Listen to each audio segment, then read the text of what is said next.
So this problem came from problem number 15 of the third quest, the logs and exponents assessment. Before we dive in, I want you to just review a couple of exponent rules.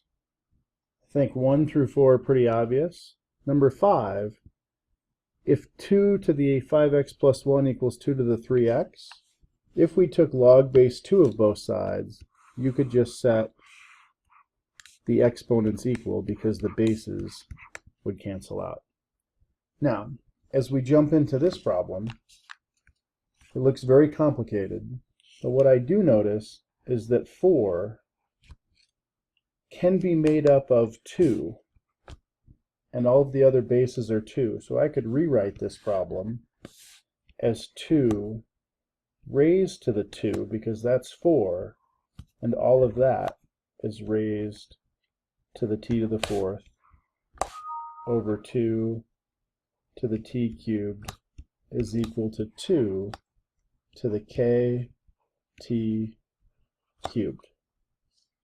Now, one of our rules says, hey, wait a minute.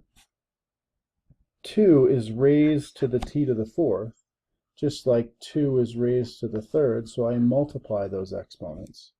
So that means I can rewrite the numerator as 2 to the 2 times t to the 4th, all over 2 to the t to the 3rd, is equal to 2 to the kt cubed. Now you can see that we have the same base, 2 and 2. And so here I have the same base, x and x.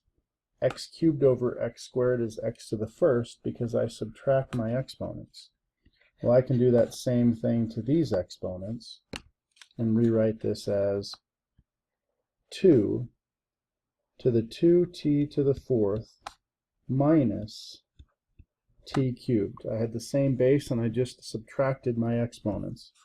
Well, this has to be equal to 2 to the kt cubed.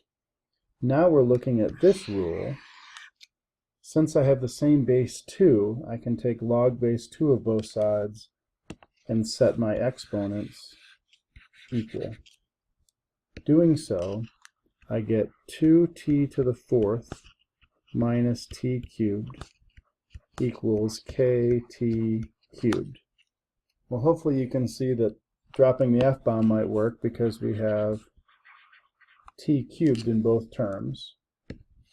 When I factor out that t cubed, I'm left with 2t minus 1 equals k times t cubed.